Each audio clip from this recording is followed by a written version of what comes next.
ये कहानी चतुर पत्नी की है, कैसे अपने पति को बेवकूफ बनाती। जाएगी। घर पहुंचने में तो अभी टाइम लगेगा। ऐसा करती हूँ, यहीं पार्क में बने इस पेड़ के पीछे ही बैठ जाती हूँ। गर्मी दोपहरी का टाइम है, सभी अपने अपने घरों में अभी सो रहे होंगे।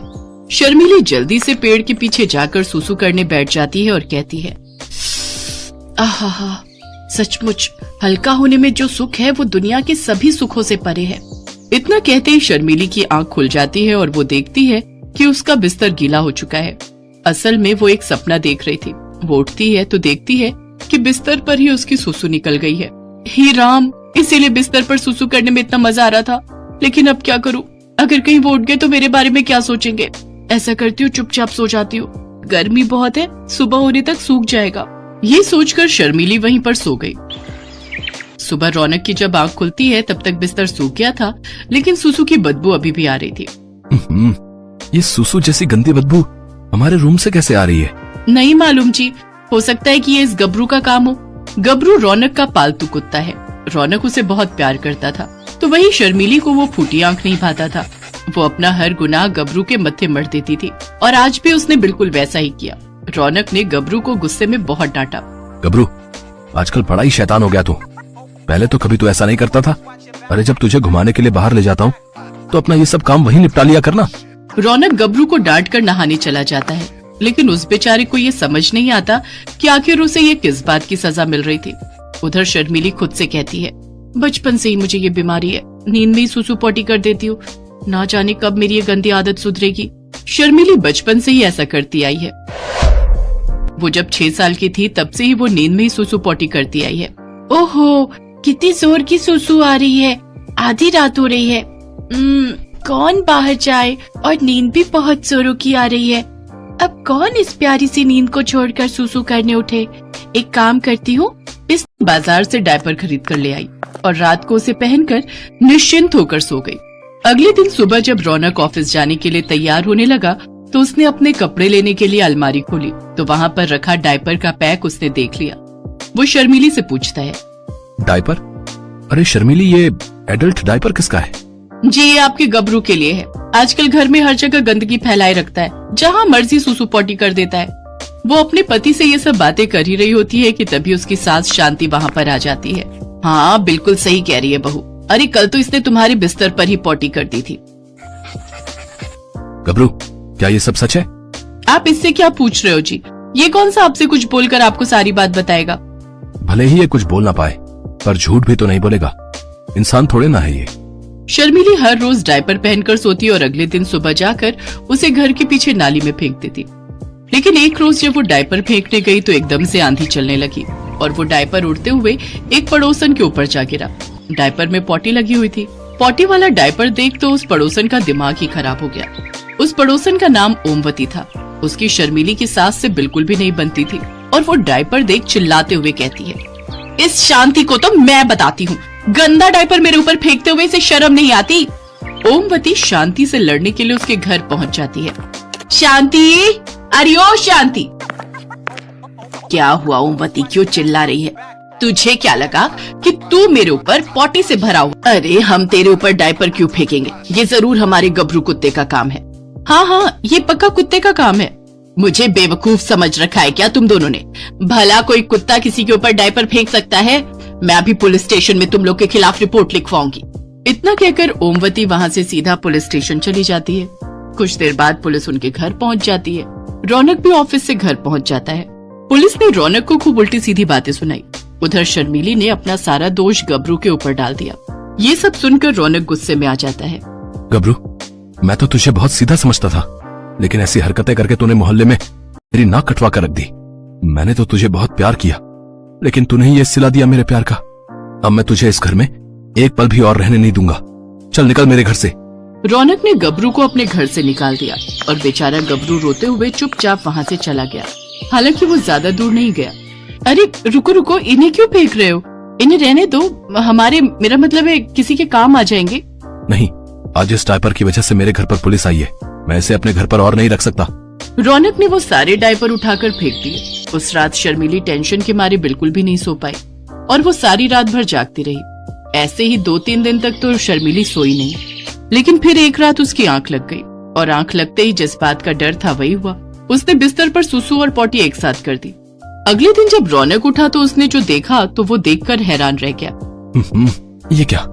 अब तो गबरू भी यहाँ नहीं है, तो फिर ये सब किसने किया? शर्मीली अब और झूठ ना बोल सकी और रोते हुए उसने सारा सच रौनक के सामने बोल दिया। मुझे माफ कर दीजिए जी, मुझसे गलती हो गई, मुझे बचपन से ही ये रोग है।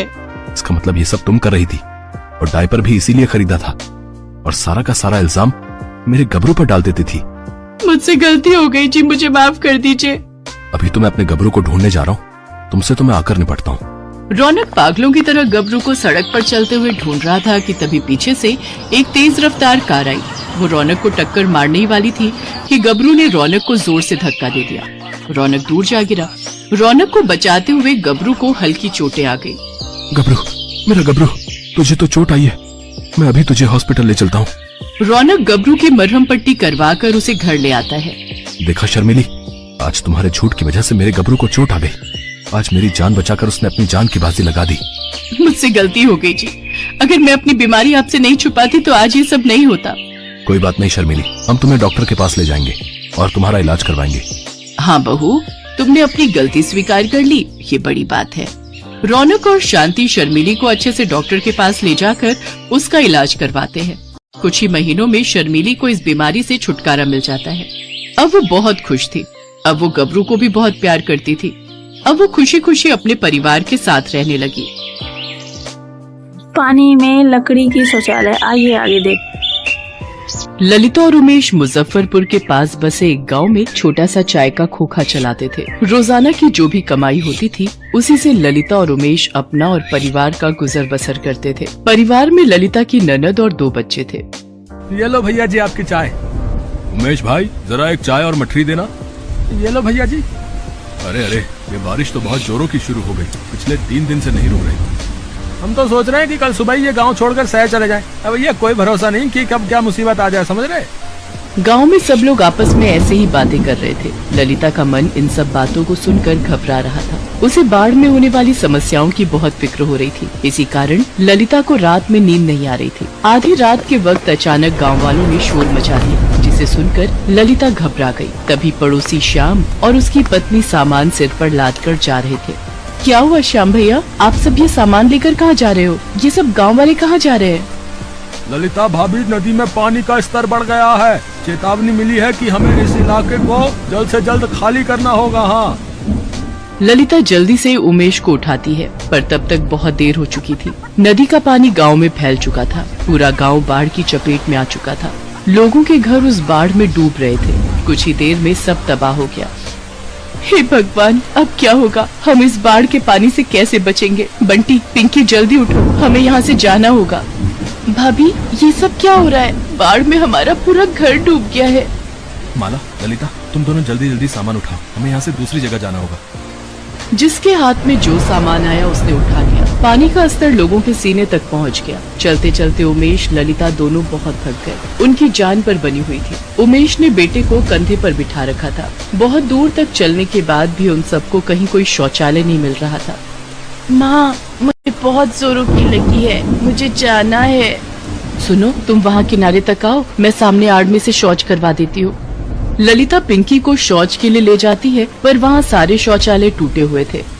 माँ, यहाँ पर तो सारे टॉयलेट टूटे हुए हैं, यहाँ नहीं बैठा जाएगा।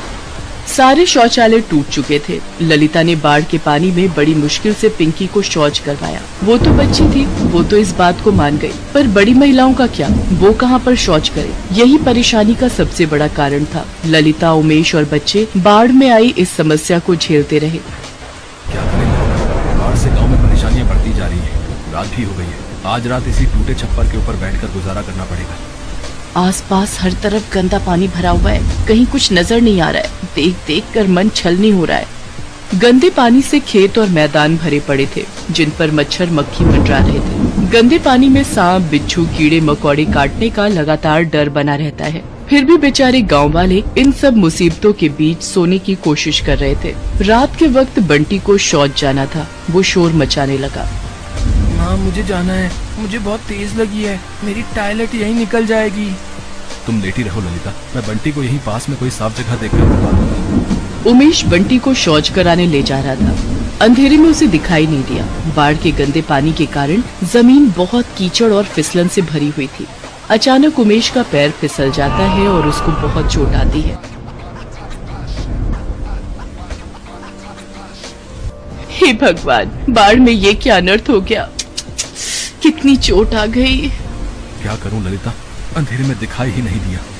भाभी, अगर शौचालय खराब नहीं होते तो भैया के ये चोट न लगती। बाढ़ का पानी उतर भी जाता है तो उसके बाद भी शौचालय तो हमें मिलने से रहे। गांव के सारे शौचालय टूट चुके हैं। वो देखो, सड़कों पर, नदी किनारे, खेतों में जिसको जहाँ जगह मिल रही है वहाँ वो शौच के लिए जा रहा है। ऐसे तो बीमारी और संक्रमण बढ़ जाएगा। हमें कुछ तो करना ही होगा भाभी। हम औरतों के लिए तो ये बहुत परेशानी का कारण है। तो चिंता मत कर माला, सुबह होने दे। हम इस समस्या से निकलने का कोई ना कोई उपाय सोच ही लेंगे। सामान में मैंने थोड़ी हल्दी रख ली थी, लाओ मैं तुम्हारी चोट पर हल्दी भरकर पट्टी बांध देती हूँ। बेचारे उमेश और ललिता अपने परिवार के साथ इस बाढ़ में बहुत दुख झेल रहे थे, पर ललिता हिम्मत नहीं हार रही थी। उसे शौचालय की समस्या के लिए कुछ न कुछ उपाय तो सोचना ही था। अगले दिन ललिता सुबह उठी और बाढ़ में टूटे हुए पेड़ों की लकड़ियों को काटने छिलने लगी। ललिता, तुम क्या कर रही हो? भाभी, तुम्हें तो पता ही है बाढ़ में हमारे गांव के सारे शौचालय टूट चुके हैं। बंटी के बापू के भी कल पैर में चोट लग गई। हम महिलाओं को भी खुले में शौच करने में कितनी दिक्कत आ रही है। मैं सोच रही थी खुद से ही क्यों ना एक लकड़ी का शौचालय तैयार करें, ताकि वो हम गाँव वालों के कुछ तो काम आएगा। हाँ ललिता, ये बात हमारे दिमाग में क्यों नहीं आई? मेरी बहू गर्भवती है, उसे तो बार बार शौच जाने की जरूरत होती है। वो इस बाढ़ में बहुत परेशान हो रही है। अगर ये लकड़ी का शौचालय बन जाए तो हमारे दिन कितने आराम से निकल जाएंगे।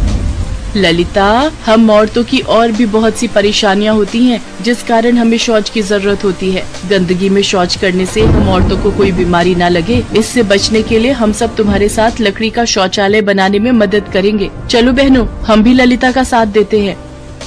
गांव की बाकी औरतें भी ललिता का साथ देने के लिए आ गयी। सबने टूटे हुए पेड़ों की लकड़ियों को तोड़कर काट कर इकट्ठा किया और धीरे धीरे सबके प्रयासों से लकड़ी की दीवारें खड़ी हो गई। और कड़ी मेहनत और लगन से ललिता ने लकड़ी, कील और खपच्चियों की मदद से शौचालय का निर्माण कर दिया। लकड़ी का शौचालय बनने से गाँव की औरतों को बहुत आराम मिल गया था। अब ललिता, तुम्हारे प्रयासों को देखकर हमने सोचा है कि हम और भी लकड़ी का शौचालय निर्मित करवाएं, जिसकी सारी जिम्मेदारी मैं तुम्हें और उमेश को देता हूँ। अगले कुछ ही दिनों में हम इस गांव में लकड़ी के और भी शौचालय बनवा देंगे हैं। धीरे धीरे सब कुछ ठीक हो जाता है और गांव में अब लकड़ी के शौचालय बन चुके थे, जिसकी पहल ललिता ने की थी। अगर ललिता जैसी हिम्मत हर व्यक्ति में आ जाए तो वो किसी भी परेशानी का सामना आसानी से कर सकता है। ये बात ललिता ने साबित कर दी थी। हेलो दोस्तों, तो ये वीडियो, ये कहानी आपको कैसी लगी कमेंट में जरूर बताना। इस वीडियो से क्या सीख मिलता है? इस वीडियो से सीख ये मिलता है, अपने जीवन में कभी भी कितनी भी मुसीबत हो आ जाए पर हार नहीं माननी चाहिए। कंटिन्यू कोशिश करना चाहिए, कभी हार मानना नहीं चाहिए। दोस्तों, अगर वीडियो अच्छी लगी होगी तो लाइक, कमेंट, शेयर जरूर करना। Thank you.